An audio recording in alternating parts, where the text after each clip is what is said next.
Sometimes I feel like I am holding a hawk. Like I have created this bird that is supposed to go out there and just fly, right? And I am holding onto his foot and his talons are digging into me and he's hitting me with his wings and my eyes are getting poked out and he just has to stay here just like a little bit longer and then I can let go and he'll take off and soar, but I'll be like in the ER after that happens. This is the How She Moms podcast with Whitney Archibald.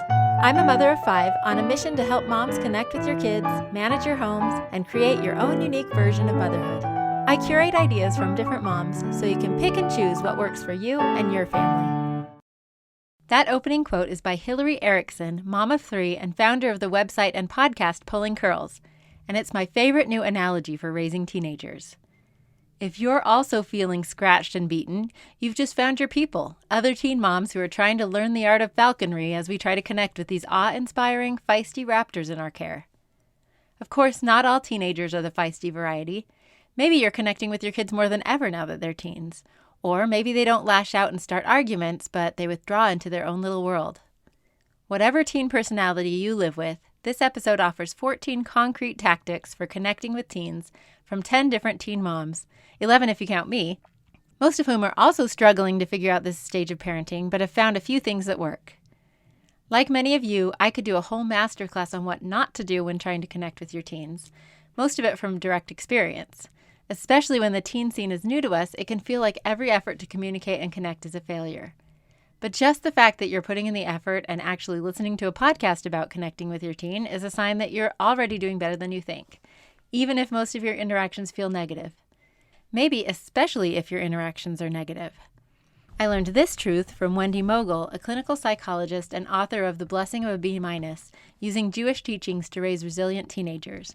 I adore this book, and I've read her first book, The Blessing of a Skinned Knee, 40 billion times.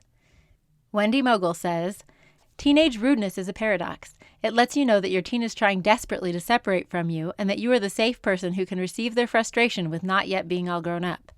This is your chance to set reasonable limits for your teen and to demonstrate that mature adults are not easily provoked by bad manners." I love that Dr. Mogul gives a concrete strategy, set reasonable limits, and demonstrate self-control, which is easier said than done. But our self is at least something we have control over in a situation where we often feel so powerless. It's also helpful to remember how normal it is for our teens to think about themselves more than anyone else. Here's another quote from Wendy Mogul with a great analogy. She says, "Materialism and self-centeredness are normal during this period of rapid and shifting identity formation. Just as a pregnant woman focuses inward, thinking about how her body is changing and fantasizing about what her baby will look like, adolescents are preoccupied as they give birth to themselves." What a beautiful idea, giving birth to themselves. It's such a great way to illustrate how it's painful, difficult, and beautiful all at once. Despite all the challenges, though, there are some ways that connecting with teens is actually easier than with younger kids. They've usually got a better sense of humor, for one. They're starting to develop deeper interests and opinions, and they can hold their own in sports, music, and other activities that you can do together. So let's dive into our 14 tactics, shall we? The first idea comes from Mary Van Geffen, a parenting coach whom you may recognize from episode 101, How Mary Parents Spicy Ones. If you haven't already listened to that one, put it next on your queue because most teens fit into the spicy category in one way or another. You'll also want to follow Mary at Mary Van Geffen on Instagram. Here's Mary's first connection tactic. I think going into their space without your phone and laying on the floor is like my go-to way. And usually it's met with disdain. What are you doing? What's up? Because they're expecting a lecture or a chore, because sometimes we get in that habit where all we're talking about is, hey, you didn't empty the dishwasher yet, or don't forget to walk the dog. So just going in and laying there, just being next to them with no agenda, I think is pretty powerful. When Mary said this, it was a big forehead slap for me.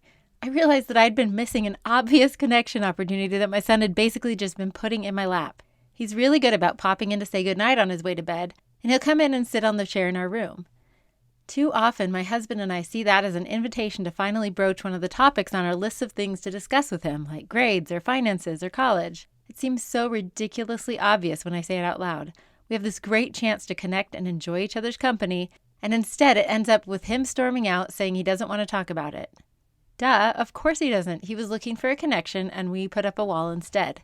So, wake up call, we've made a no nagging rule for bedtime conversation, and instead, we save a funny YouTube or Instagram video to show him, or even an episode of a funny TV show to watch when he pops in before bed. He's a talker, so it doesn't take long for this to turn into a full-blown hangout, an actually enjoyable conversation. And of course, these kind of conversations will make those other necessary conversations more possible, just at a more appropriate time. Speaking of which, let's talk about timing. The second tactic is to time our connections right. You probably know that I like to advocate for the Jane Goodall school of parenting, lots of observation and experimentation. If we watch our own chimpanzees, we will notice that they are more receptive to connection in specific circumstances and even at certain times of day. To complicate things even further, different types of connection are better at different times. If I need to talk business about school, boundaries, etc., no time is a great time, but at a minimum, if we're going to make any headway, my teens have to be well-fed, well-rested, and well-regulated and calm to begin with. I love the rule that I've heard from several parenting experts to connect first, then correct. Unfortunately, for those of us who are not natural night owls, the biological chronotype for most teenagers is pretty nocturnal. It's just the way their bodies work at that age. So trying to talk to them in the morning or during an afternoon slump may be entirely fruitless. But if we watch for their natural rhythms, we can figure out when they are most alert and engaged, which is probably late at night. I'm sure you've noticed that this is the time your kids want to go deep. These are the good conversations where you find out what's really been bothering them, what drama is happening with them and their friends, or even what their big hopes and dreams are. Here's another part of my conversation with Mary Van Geffen about this. I want to be the person that stays up.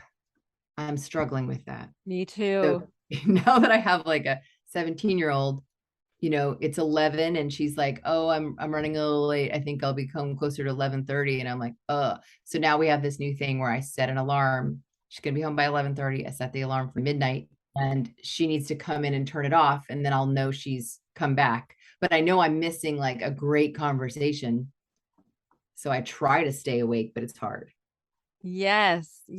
I started taking naps, honestly, for that reason. So I'm lucky enough to be home during the day. And so I take a nap about 2:00 every day during the school year so that I can not be evil at bedtime, basically. And that so I can be available when my teenagers, like, they open up at night, like that's their on time. So That's beautiful. There's this idea of micro practices, like little things you do that exponentially make your day better. And generally they're like a minute or less, but you can do a 20-minute nap and it will change your night. As her children grew up, my friend Jana Free realized that she was missing that connection time right before bed, so she reinstated a tuck-in even for her teenagers. I just realized, I just really haven't been tucking the girls in bed. And it's interesting as they get older, when they were little, you have to be involved in that process, right? Yeah. You have to constantly, get your PJs on. Your PJs aren't on still. Hey, brush your teeth. Whatever the case may be, right? And, our family habit is to read scriptures together and have family prayer together, in the evening. And then, they would go off and get their pajamas on or whatever the case may be.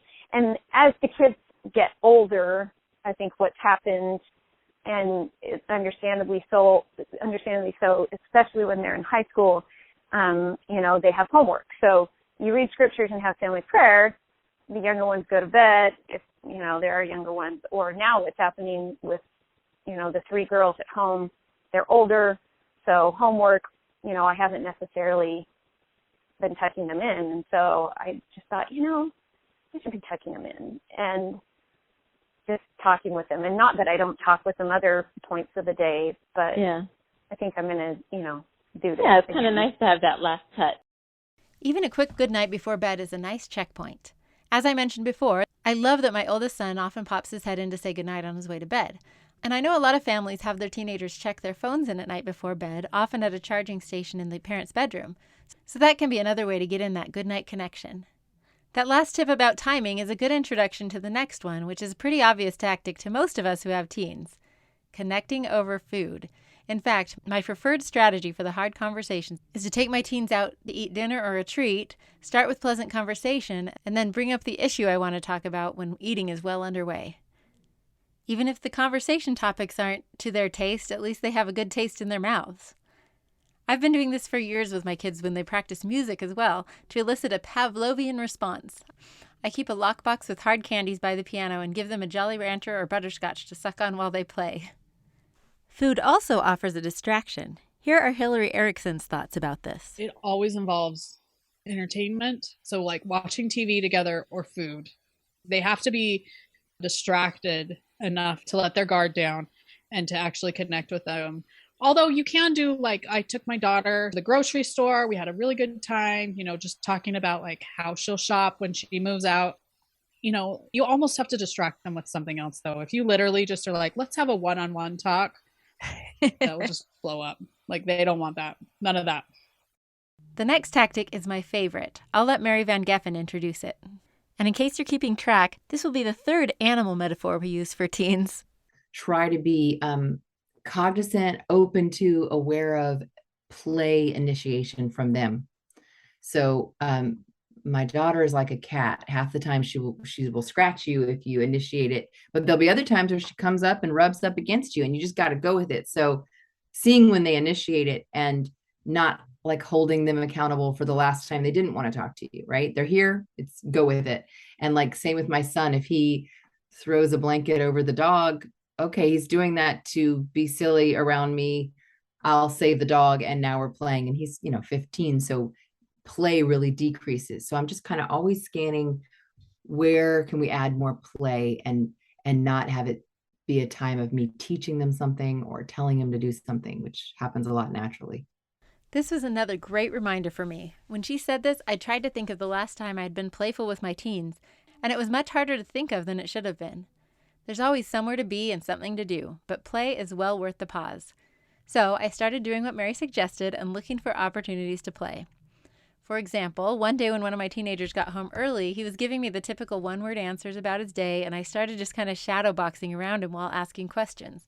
Then I got in a light jab or two before I tackled him and jumped on his back while he was laughing and trying to swat me away, and then had a real, albeit brief, conversation.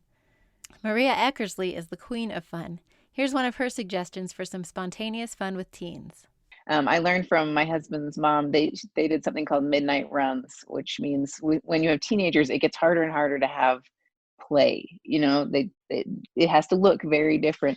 And midnight runs is one of those things that can be an option that way. So for example, I can come grab them at 11:30 at night and say, okay, we're going to run to the gas station and we're going to get a treat. And it's just one of those things that's like a quick, hey, I want to connect with you, and I also really like a Diet Coke, so let's make those two things happen at the same time. So I feel like little things like that make a big difference. You can hear more of Maria's fabulous ideas for playing with your kids in episode 74, How Maria Makes It Fun, and check out her website at mecmom.com for other great ideas. On the flip side, we can also connect through work. Here's Nicole Searle, a now empty nester with 4 kids. She and her family undertook a big project to work with their kids to finish their basement so it could be a teen hangout. We knew we didn't have much time with our kids in high school. We wanted them to have a place to come with their friends and hang out, and a safe place that they could really look forward to coming and be the hangout house. We had to do it ourselves because that's how we could afford it. A lot of it was learning as we went. We used to check out videos from the library, and then online has so many YouTube videos now that you can learn quite a bit. And then we just ask people. We go into Lowe's and Home Depot and ask them questions of how to do it and figure it out along the way. And how much of the work did the kids actually do? They were with us most of the time. It was long. It took us at least a year to do this project. It's not our full-time job, and we had to learn. The learning curve was steep. But there was a lot of satisfaction. I think they learned. We gave them a lot of responsibility. I just remember my own dad as a kid, as a 5, maybe 6-year-old. We were building the garage, and I remember being on the roof with him, shingling the roof, and thinking, wow, my dad's letting me do this. And it was so exciting that I got to do something that was pretty dangerous, but he made it safe. And how we give our kids responsibility with tools and teach them how to mitigate those risks. We don't shy away from risk. We kind of lean into it, showing them There is risk involved. You need to respect it, but I don't want you to fear it. I think if you fear it too much, then you don't do it responsibly. And so we would let them do a lot of the work as long as we taught them how to do it properly. Yeah. Do you remember when you started to realize the value of hard work? Oh, I loved hard work as a kid. When I was in kindergarten, I had afternoon start of kindergarten. So in the morning, I would help my grandpa who lived next door. I'd have to cross a little bridge to go to his house. And I would help him gather the eggs of the chickens and feed the cows. And he had a garden that was, I think, an acre. It was huge. And we'd work in it together. And I just loved working with him. And he would always say that you can do any terrible job. You could be shoveling manure in a ditch, but if you're with the right person, it's enjoyable. And so I just loved working with him. He was just my best friend. I just loved it. So I think that's kind of where it started. My parents, we were always working hard. Work was fun. I know with our kids that we try to make a balance too, because if that's all we're doing all day long is working on a project, and they get burned out. So we tell them, okay, let's finish this amount, and at this time, when we finish this project, or at least get to this point, we will stop and we'll all go get an ice cream cone or something like that. So they have something else to look forward to. And if we set parameters, this is how long we're going to work on it. We're going to be done to this point. And then we look back and say, look what we accomplished. Now let's go get something fun. So they associate that hard work with a sweet memory, whether it's literally a sweet treat or just looking back at what we accomplished. One of my professors in college, and this is one of my favorite mottos, he said, the purpose of the task is to strengthen the relationship. It doesn't matter what task or job we have to accomplish, whether it's emptying the dishwasher. If we're doing it with the purpose of strengthening a relationship, it's even better. That's our whole end goal. I found that because of the appropriately self-interested stage teens are in, working together works especially well when it's a project that benefits them in some way, like that basement. But this can be as simple as helping them clean, reorganize, or decorate their rooms.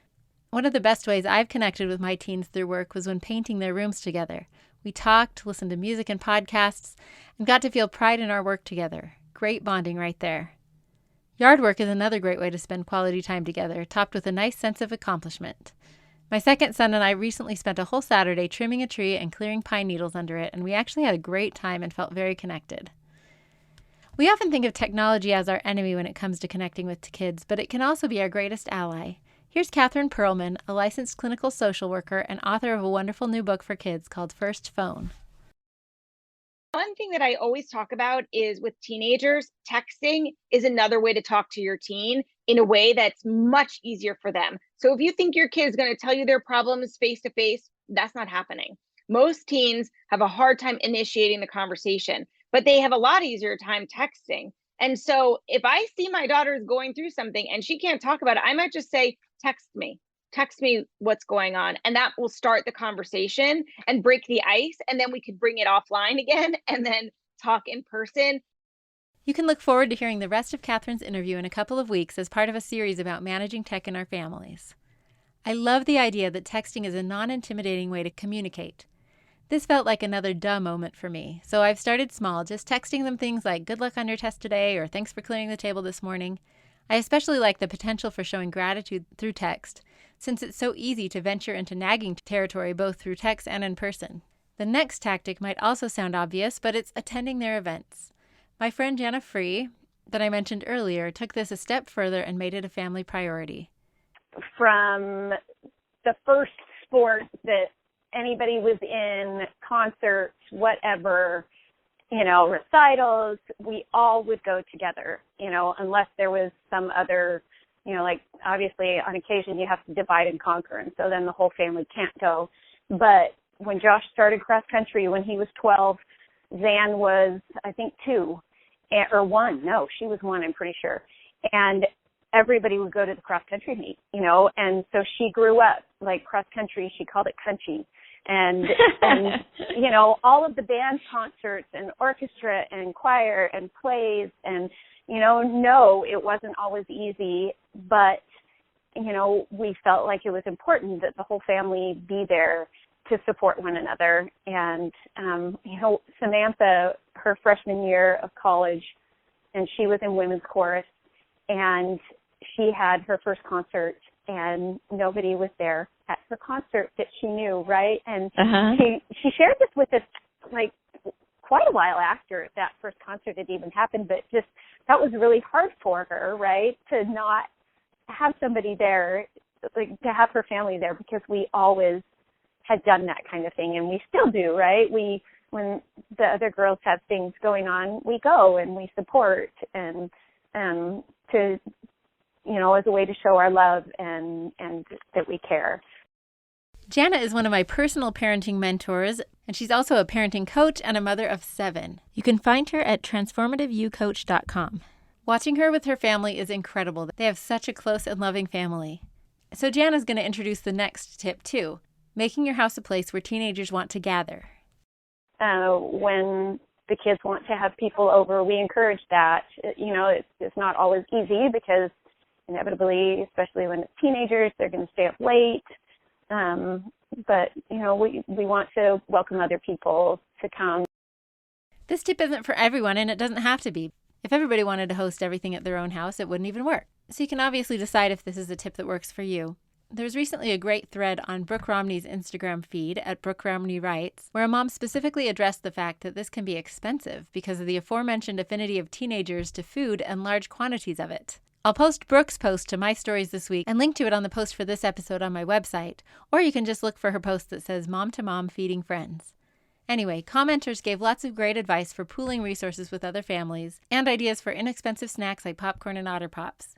And of course, food isn't the only consideration. Not all houses are big enough for large gatherings, but you can be just as welcoming by setting up lawn games at a local park or organizing a sledding activity. In our case, a few years ago, we followed Nicole Searle's lead and finished our basement as a teen hangout with a movie screen and a band set up with drums, keyboard, amps, etc. So we're the go-to spot for jam sessions, which is noisy but super fun. The kids know that Friday night is basically an open house where they can invite their friends over.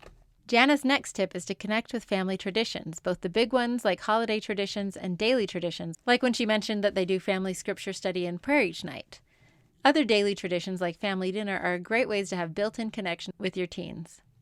What I'm trying to work on is making sure that I show my kids that I'm excited to see them when they get home after school.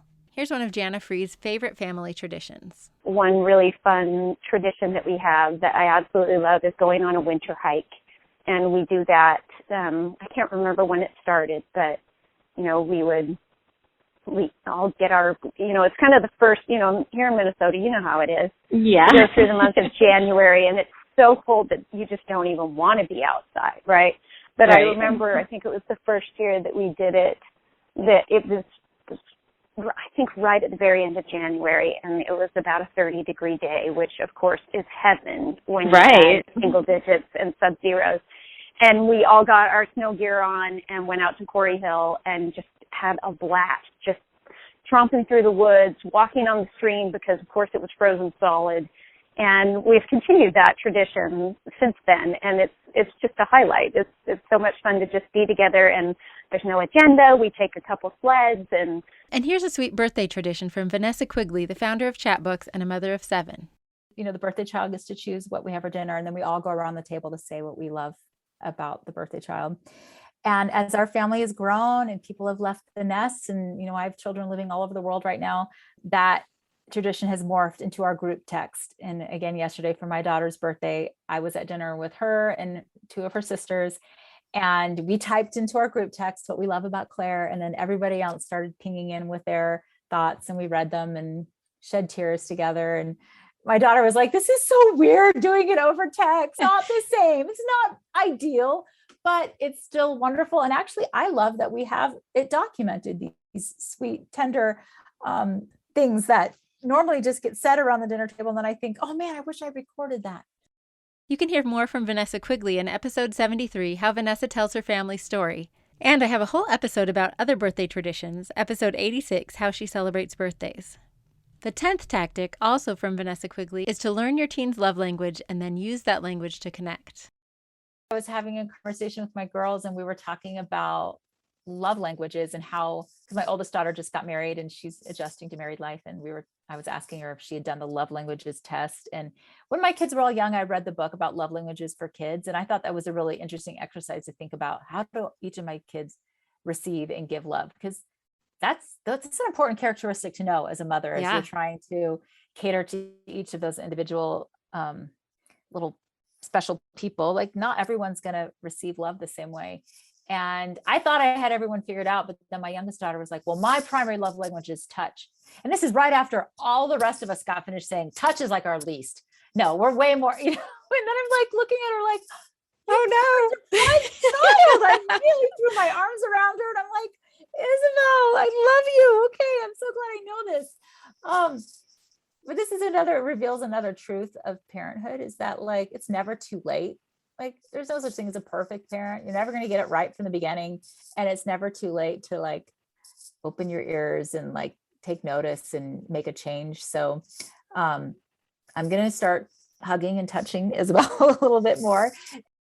One of my favorite ways to connect with my kids was also mentioned by several of the moms I interviewed. Here's Camille Ward, mother of 6 and co-host of the Family Looking Up podcast. Trying to incorporate driving with them into your life, because that is a time when they're locked into a small space with you, and communication just naturally occurs if both of you don't have your earbuds in. Right. Camille had so many great things to say about connecting with teens that there's a whole episode about it, number 102, How Camille Connects with Teens. Mary Van Geffen is also a fan of connecting on the road. Always be the driver, because it is amazing the like inner jokes that you'll find out, and letting them play the music and sort of getting a window into what they're into, but also like you hear all the drama because they kind of forget you're there. Yes, especially when they go to like dances or something like that. I'm always like, yes, I will pick up. I want to pick up because I want to hear how it was. Like, because then when they get home, they're like, yeah, it was great. Totally. But to their friends, they're doing a whole debrief. Could you believe this? And could you believe that? Yeah. Tactic number 12, also from Camille Ward, is the one that's working the best at my house right now: investing time in your kids' interests. For me, I try very hard to identify things that they enjoy doing, and I try to find a way to join them in that. And so, like, I have a son who loves to make little movies on his iPhone. And so we make family movies together, and that's really fun. I have another son who, he's the 15-year-old, and if I let him, he would sit in a recliner from dawn till dusk, either reading or watching something on TV. That is where he wants to live. And because of that, I have looked at what shows he's watching, and I go join him so that we can be laughing together, so that we can share inside jokes of things that we've watched. My 17-year-old loves scary movies. He wanted to watch this scary movie that I thought it would be really dumb. I enjoy a good scary movie, not thrasher scary, just a jump scare, okay? And I thought that movie sounds incredibly dumb, but he really wanted to watch it.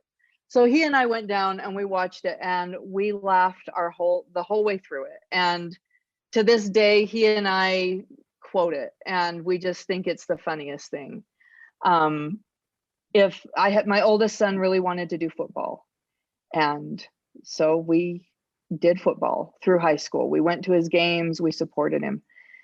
Just trying to find things. If they want to be in basketball, shooting hoops with them. Trying to find a way to go to them instead of expecting them to come to you. My oldest son connects with my husband primarily through their shared love for bikes and music. They geek out on the latest bikes coming out, work on their bikes in the garage, and go on long rides together. They also like to share their curated playlists. I get in on both of these interests as well, but Jonas and David are able to match each other in their intensity on these subjects. While I like biking with my boys as well, they're way faster than me now, so my sport for connecting with them is rock climbing. One of David and my favorite ways to connect with both of our teens is going to concerts with them. We go to several each year, and luckily we all have very similar taste in music. This summer, we finally took them to see our collective favorite band, the Avett Brothers, and it was a night we'll always remember. I connect with both of my teens on the performance side of music as well, helping them set up band equipment, helping with instrument practice, and providing sheet music for the songs they want to learn. And all I have to do for a quick connection with my second son is start playing a song he likes on the piano, and he'll come sing and harmonize with me. It's basically my dream come true. As we're getting to know their interests, we can use the next tactic, recognizing and verbalizing the things they do well. Here's some advice on this point from Chanel Nielsen, a life coach at chanelnielsen.com. I think I went into the teenage years with so much fear. You just hear so many horror stories. And one thing that I wish I would have done differently is to really appreciate the good. And it's something I'm really trying to focus on now. My kids, our oldest two, I had a conversation with my sister-in-law the other day, and she was talking about how she has to wake her son up every day and get him off to school. And actually before school, they do a church class. So she said, you know how hard that is. And I thought, I don't know how hard that is. My kids wake themselves up and they take off, they go, they have access to the family car and they drive themselves. And I was just pondering on how grateful I am that they just handle that. And there are so many things that my kids are doing right, that is what I wish I would have focused on, in all my parenting, but especially with teenagers, because it's really easy to see like, oh, you left this mess here again, or you're giving me grief about doing the dishes. It's such a simple thing. Just do it. When in reality, there's so much going on for them as teenagers, and to be compassionate to that and to recognize the things they're doing well. I have amazing kids, and I'm trying to work on letting them know that more often, because I don't think they always feel that from me. That, too often I'm focusing on the things around the house and the things where they're lacking. And so I think that's the biggest piece for me. And more than anything, I feel like at that stage of teenage, when they're teenagers, they're trying to find themselves and they're trying to figure out who they are, right? And the more we can feed that identity of you are amazing, like look at all these good things that you do and see that in them, the more they'll live up to that. And our final tactic is to accept and appreciate your teens for who they are right this very minute. I love this advice from another of my personal parenting mentors and a mother of 4, Darla Lindsay. That is really the beauty and the irony of motherhood. And you don't really get to choose your children's likes and dislikes, or their trials and challenges, or their joys and successes. You kind of take what comes and then you adapt, and you love them and you champion them no matter what. And I saved one of the most poignant examples of accepting our kids for the finale of this episode. It's also a teaser for next week's episode, how Jeannie saved her relationship with her daughter. Jeannie will share the whole story of how she and her daughter survived a very difficult teenagerhood, which even included getting in trouble with the law, and emerged with a solid connection. Here are Jeannie's thoughts on accepting our teenagers as they are, however difficult that may be. I made myself miserable thinking that she needed to be different, that she was doing it wrong. And the idea I had of a perfect teenager in my head was the right way to do it, and she needed to be that. So that's what I discovered through parenting her, is that each individual person, teenagers, adults, spouses, are exactly who they should be in every moment. And it does, like, we can't even change them if we wanted to, but trying to change them only creates misery in ourselves. And then we don't show up as our best parent anyway. And so we don't even create the opportunities for them to explore a different way. As soon as I understood that part, that loving her exactly how she was and that I could be happy, that was the moment when it gave her all of the space to figure out who she was and who she wanted to be, and feel that confidence that she was loved and she was lovable. And then everything changed for her too. That's devastatingly beautiful advice, and I can't think of a better way to end an episode about connecting with teens. Whatever our teens struggle with, whether it's rebellion, perfectionism, grouchiness, forgetfulness, or anything else, we can be here to love them as they are. Thank you so much for listening to the How She Moms podcast and for being part of this community.